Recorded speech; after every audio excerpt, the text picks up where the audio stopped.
Donetsk, 17 mars 2022. J'arrive enfin à destination en territoire russe et au cœur de la guerre avec l'Ukraine, après près de 2 semaines de voyage à travers l'Europe. 2 jours après le début du conflit, nous avions décidé de nous rendre à l'ouest de l'Ukraine, en passant par la frontière polonaise. 1 semaine à bouger. Des milliers de réfugiés sur des dizaines de kilomètres, jusqu'à la ville de Lviv et ses bunkers improvisés. Puis nous avions poursuivi notre trajet jusqu'à Kiev, pour être finalement bloqués à 80 km à l'est par une attaque russe et un bombardement sur l'aéroport de Jytomyr.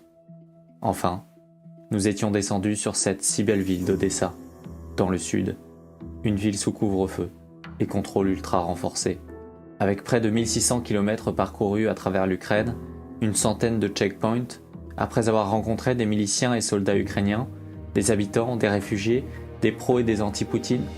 Après avoir vécu les alertes au bombardement et les contrôles renforcés de soldats ukrainiens suspectant tout journaliste d'être un agent étranger, nous souhaitions nous rendre de l'autre côté, du côté russe.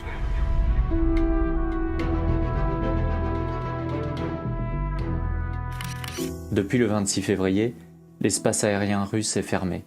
Les sanctions pleuvent sur la Russie.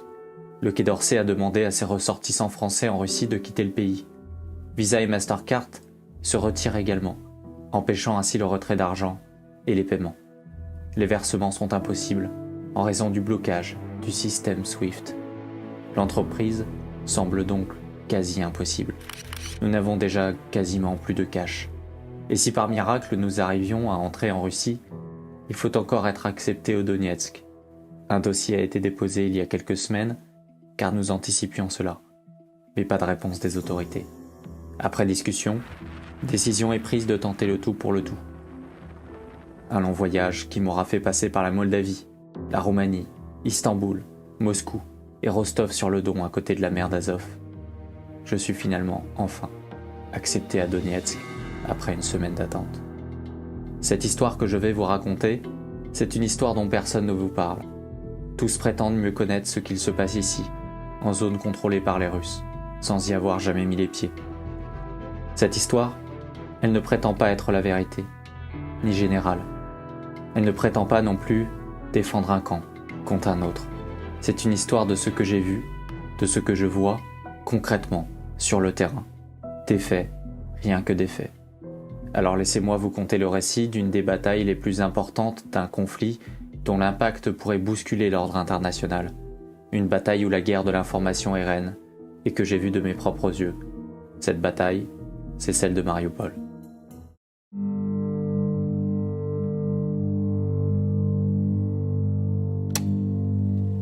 La ville de Mariupol est stratégique dans la conquête de l'Est par la Russie. Un des derniers verrous entre le Donbass et la Crimée. Une ville bombardée par l'armée russe depuis plusieurs jours. But the Russians are regrouping and bringing in reinforcements. If we next look at the south, they have made more progress here. And we've heard a lot in recent days about Mariupol, and you can see the strategic importance of that city because it would allow the Russians to connect up some of the...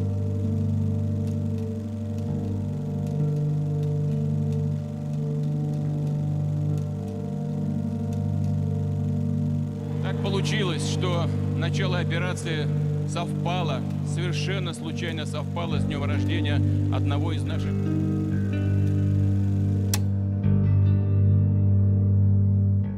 On est actuellement entré dans la partie nord de Mariupol avec un groupe de journalistes. On peut voir ici des groupes tchétchènes qui ont rejoint il y a quelques jours les soldats du Donbass, de la République populaire du Donetsk. Les Tchétchènes, on sait, sont spécialisés véritablement dans la guérilla urbaine. Ils sont éminemment impressionnants. Lorsque je les vois arriver en masse dans mon hôtel, je comprends qu'ils protègent l'un de leurs commandants. Ils sont autour de lui. Une arme anti-char est placée dans sa chambre d'hôtel. Je comprends plus tard, en le rencontrant, que c'est le ministre de l'Intérieur tchétchène. Il est ici parce que la majorité des troupes tchétchènes sont mobilisées sur la bataille de Mariupol. Ce sont les hommes de Kadyrov. Ils lui sont extrêmement fidèles. Pour eux, aller au combat, c'est prouver leur fidélité à leur chef. Et Kadyrov, c'est le soldat de Vladimir Poutine. Les Tchétchènes sont une force très importante dans la bataille de Mariupol. Ce sont des spécialistes de combat en zone urbaine, mais il y a également une dimension importante dans la guerre psychologique et de communication, car les Tchétchènes sont des unités qui s'occupent aussi de l'assistance aux populations, et ils ne se privent pas d'en parler sur leurs canaux Telegram. Mais il y a également cette opposition entre les forces nationalistes du bataillon d'Azov et les Tchétchènes. Entre eux, il n'y aura pas de quartier.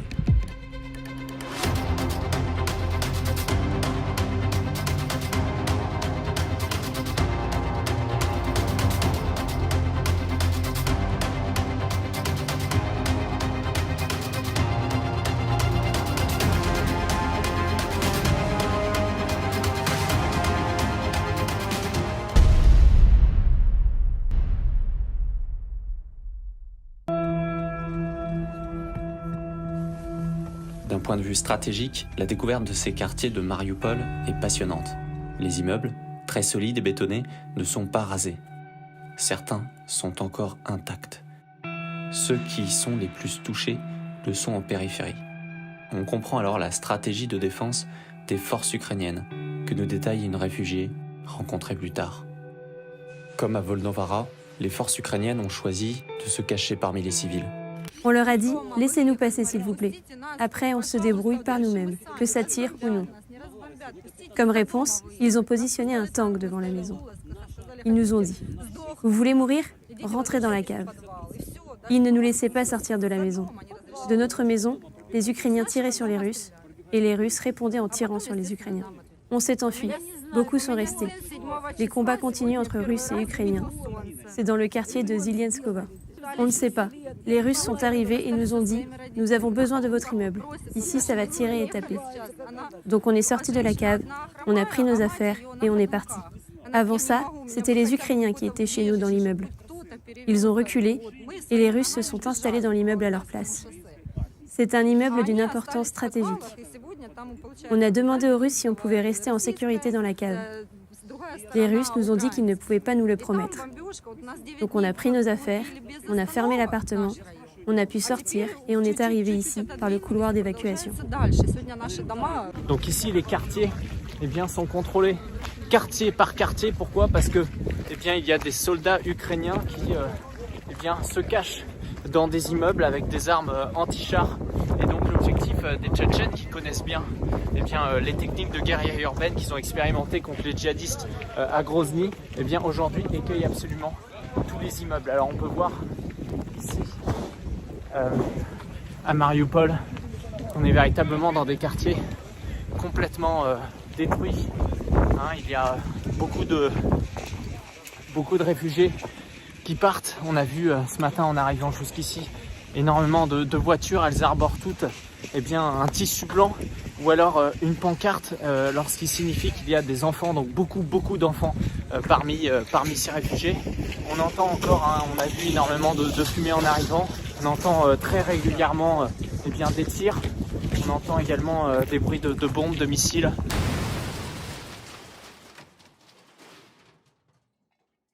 Sur le sol, au niveau des combats terrestres, ce qu'on peut observer, c'est que globalement, l'armée ukrainienne refuse le combat en terrain libre.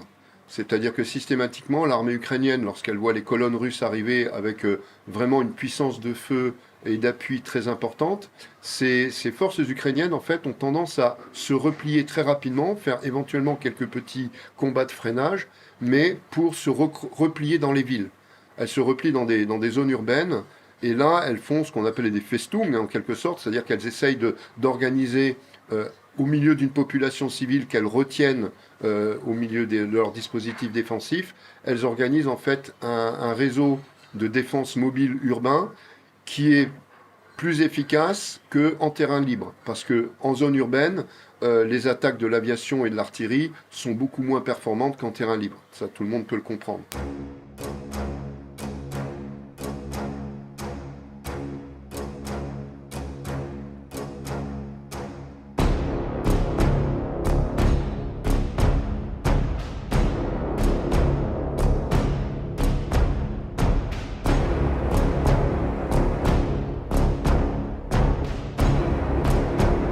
Mariupol est très importante comme ville pour plusieurs raisons. Alors d'abord, parce que c'est la première bataille urbaine importante depuis le déclenchement des opérations militaires russes sur une ville quand même de forte dimension. Je rappelle que Mariupol, c'est quasiment 200 km², c'est une population de 400 000, 500 000 habitants en temps normal, un peu moins maintenant avec la guerre. Et Mariupol, c'est surtout une ville qui appartient à la République populaire de Donetsk, qui était occupée par les Ukrainiens, mais qui représente en fait un atout extraordinaire, puisque c'est le port qui contrôle la mer d'Azov. C'est la deuxième plus grande ville de la République populaire de Donetsk. C'est une immense ville industrielle avec des usines métallurgiques, avec un port de commerce, avec un aéroport également. Et Mariupol, c'est également le symbole de cette résistance de la République et du Donbass, puisque c'est la première ville qui a été conquise militairement en fait, par les nationalistes ukrainiens le 9 mai 2014 avec un assaut blindé sur la ville. Nous faisons partie des tout premiers journalistes occidentaux à entrer à Mariupol. Ce que j'y découvre est tout simplement glaçant. Des gens hagards et perdus, qui sortent à peine de leur cave où ils ont passé plus de 2 semaines. Ils ne comprennent rien à ce qui s'est passé. Une femme nous guide dans son appartement. Détruit. Elle y vient récupérer quelques affaires. Son fils y est présent, avec son chat. Je viens juste de rentrer pour venir récupérer mon chat et prendre des affaires car il fait très froid dans les caves. Nous voulons la paix et on en a marre de la guerre, c'est horrible. On ne peut pas se laver et il y a des problèmes pour avoir de l'eau. On sélectionne ce qu'on doit laver. On ne peut pas tout laver. On prend ce qu'on peut et on retourne dans la cave. Les gens y vivent en ce moment et sortent pour préparer à manger. On a installé des petites cuisines dans la rue. Des aliments qu'on peut trouver. De l'eau qu'on fait chauffer. J'arrive au 4e étage, mon balcon est tout cassé. Je vis là-bas avec ma femme et mon fils. Il fait très froid, on se couvre avec tout ce qu'on peut. Les gens vivent dans les caves. Les malades ont besoin d'être évacués. Il y en a qui ont perdu la tête. Il faut les évacuer pour qu'ils ne créent pas de troubles.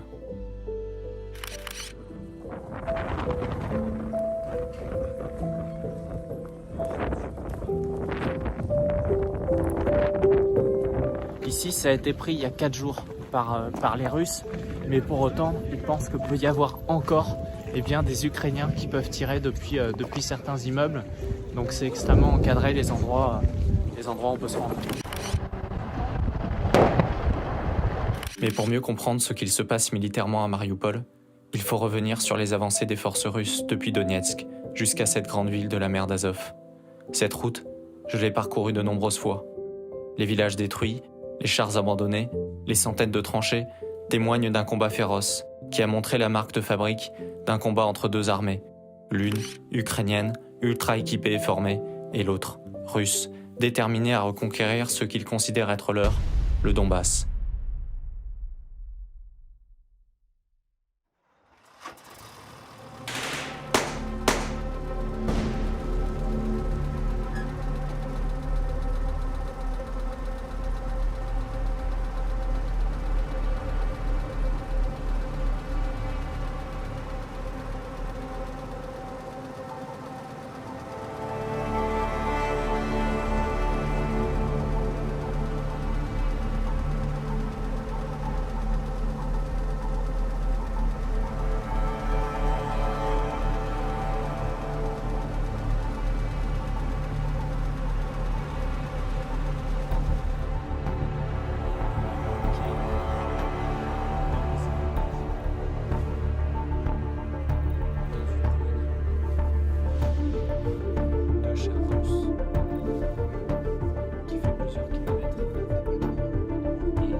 Volnovarov, qui est le point d'accès nord à la ville de Mariupol.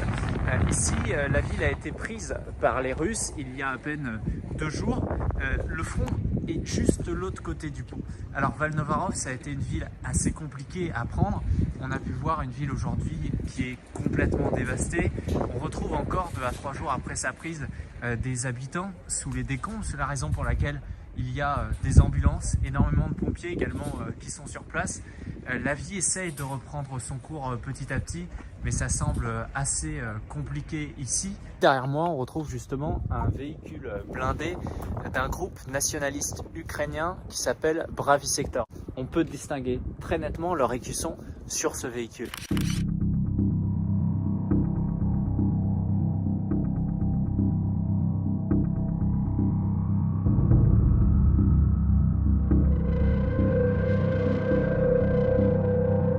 Alors ici nous sommes sur un pont qui justement sépare la ville de Volnovarov du front qui est juste là à quelques kilomètres.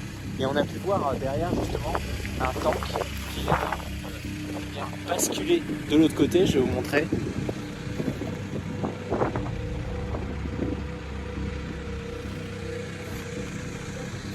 Voilà, ici les combats ont été vraiment intenses. Il règne un calme très dur, un calme très froid, avec des habitants qu'on peut retrouver parfois absolument paniqués parce qu'ils ne savent pas comment vivre, comment résister au froid aussi, parce que ici il fait près de -5, -6 degrés, et donc c'est très difficile pour ces gens qui vivent souvent dans des maisons qui n'ont pas de toit, qui n'ont pas d'eau chaude, qui n'ont rien pour être au chaud.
Ce à quoi on vient d'assister, c'est un contrôle assez poussé ici, c'est le début du couloir humanitaire, la sortie de Mariupol, mais les Russes vérifient notamment sur les hommes qui ne portent pas de tatouage nationaliste. Les nationalistes de se cacher derrière les civils. Ils vérifient aussi qu'il n'y a pas d'hématomes bleus, de traces bleues qui signifieraient que ces hommes ont pu porter des gilets pare-balles, des sacs lourds, ce qui voudrait dire que ce sont des soldats. Ils leur ont signifié qu'ils pouvaient sortir, mais ils doivent se présenter comme soldats, désarmés, et s'ils se cachent, ils seront arrêtés.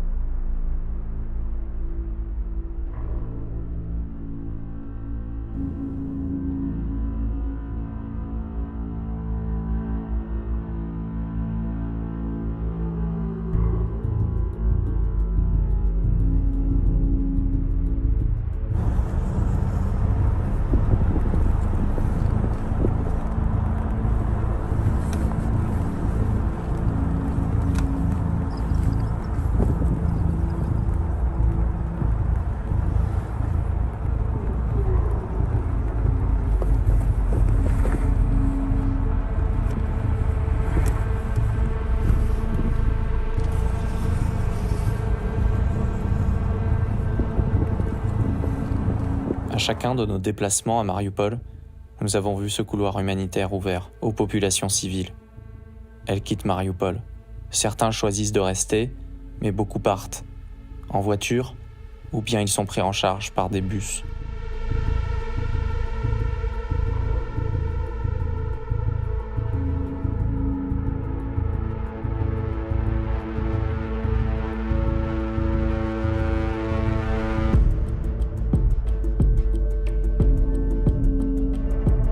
Je suis ici sur la ville de Volodarskaïe. Volodarskaïe, c'est situé à près d'une quinzaine de kilomètres de Mariupol. Tous ceux qui empruntent le couloir humanitaire nord de Mariupol, côté russe, eh bien, se retrouvent ici, en tout cas ceux qui n'ont pas de voiture.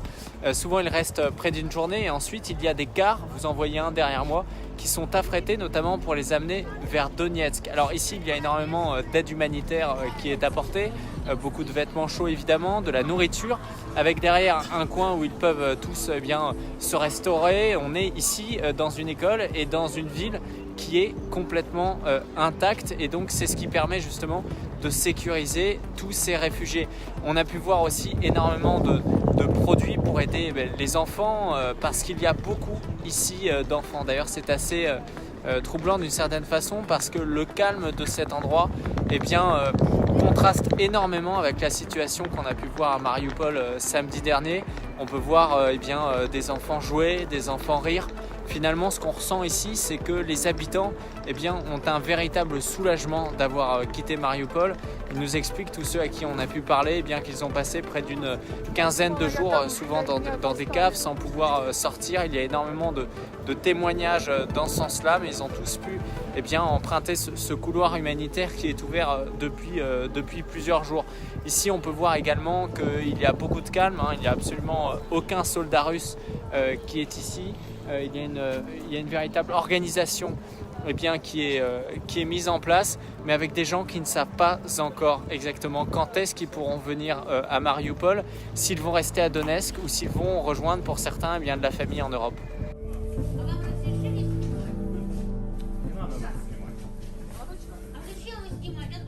Explain what you do here in Russia. It's good. Где мы находимся? Волноваха. Ой, Володарск. Володарск, здравствуйте. Какая Волноваха, на неси. Молодой человек, это телевидение какое? Молодой человек.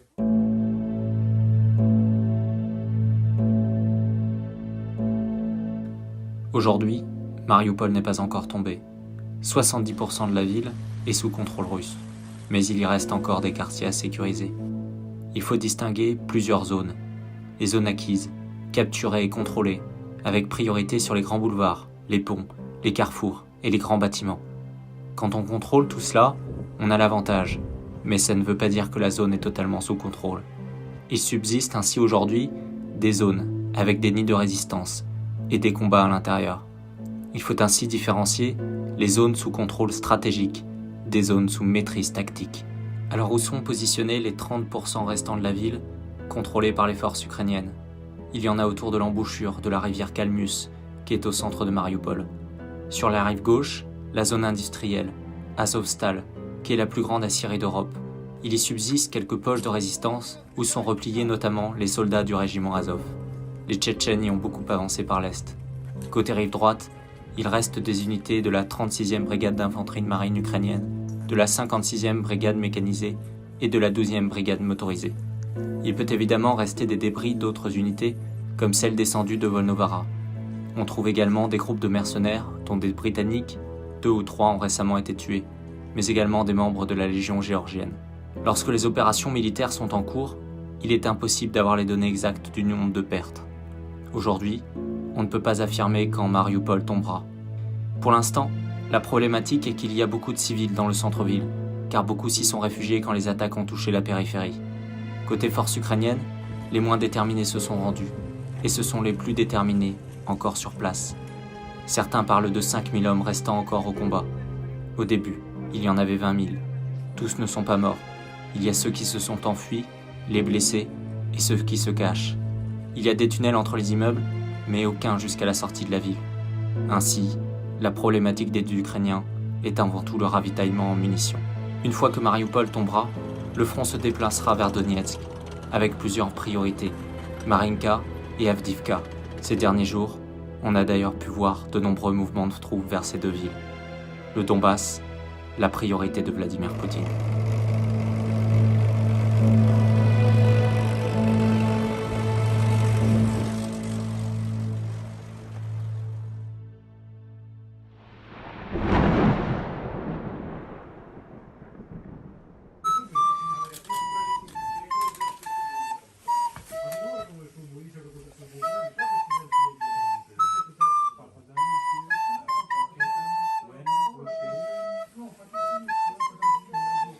Voilà, alors j'espère que ce reportage vous a beaucoup plu. Moi j'ai mis beaucoup de travail, beaucoup d'énergie aussi avec les monteurs pour essayer de vous proposer aussi une analyse la plus précise possible, en étant le plus objectif possible et en faisant concrètement du terrain. J'en profite pour remercier bien les 600 contributeurs mensuels sur notre site internet www.livrenoir.fr qui ont souscrit à l'abonnement spécial reportage de guerre. Beaucoup nous ont demandé comment nous soutenir. Eh bien, ils peuvent souscrire à cet abonnement. Le principe est simple, c'est 4,99 € par mois. Et nous, de notre côté, on s'engage vraiment à réinvestir 100% de tous ces abonnements dans des reportages en zone de conflit. Aujourd'hui, c'est sur le conflit Ukraine-Russie. Il y aura d'ailleurs d'autres contenus que je vais faire parce que je reste encore une quinzaine de jours. Mais demain, on pourra couvrir d'autres conflits en Asie ou encore au Moyen-Orient. Plus vous serez nombreux à vous abonner sur cette formule, plus ça sera un message qui nous sera envoyé pour comprendre que ce type de nouveaux départements, de nouveaux pôles au sein de Livre Noir vous intéresse. Ça nous semble important aussi de vous apporter des informations au niveau international qui soient sur le terrain et pas uniquement au niveau national, même si on continue évidemment par exemple la couverture de la campagne présidentielle. Tous ceux qui s'abonnent d'ailleurs à cette formule spéciale ont évidemment accès à tous les autres contenus des abonnements normaux, des reportages sur l'immigration, sur la Hongrie, sur Mayotte, des versions longues de documentaires. Donc voilà, n'hésitez pas à aller voir ce site internet sur cet onglet reportage de guerre. Pour l'instant, on a choisi de mettre ce reportage que vous venez de visionner en accès libre sur YouTube parce que ça nous semble important et on l'a bien précisé sur cette offre. Mais évidemment, j'essaierai de vous proposer plus de contenu pour ça, peut-être vous raconter un peu les coulisses de tout ce qui s'est passé une fois que je serai rentré. Voilà, on va voir comment aussi faire en sorte de lier cette communauté qui souhaite qu'on aille sur le terrain en zone de conflit et qui ne veut pas laisser uniquement les grands médias aller vous donner de l'information internationale, parce qu'évidemment pour nous, jeunes médias d'à peine 1 an et médias indépendants, c'est une fierté, c'est évidemment un bonheur de pouvoir avoir couvert des deux côtés de ce conflit, côté Ukraine et côté Russie, et en même temps ça nous vaut énormément d'attaques. Donc merci encore de votre soutien, ça fait vraiment plaisir et moi je continue depuis Donetsk vous donner un maximum d'informations, que ce soit sur Twitter et Telegram, et n'hésitez pas évidemment à partager au maximum cette vidéo YouTube, à commenter, à la liker. Voilà, c'est important vraiment pour le référencement et pour avoir l'audience la plus large possible. Merci à tous et continuez bien à vous informer sur ce conflit en utilisant différentes sources. C'est toujours important, pas uniquement Livre Noir, mais également d'autres sources qui sont très intéressantes.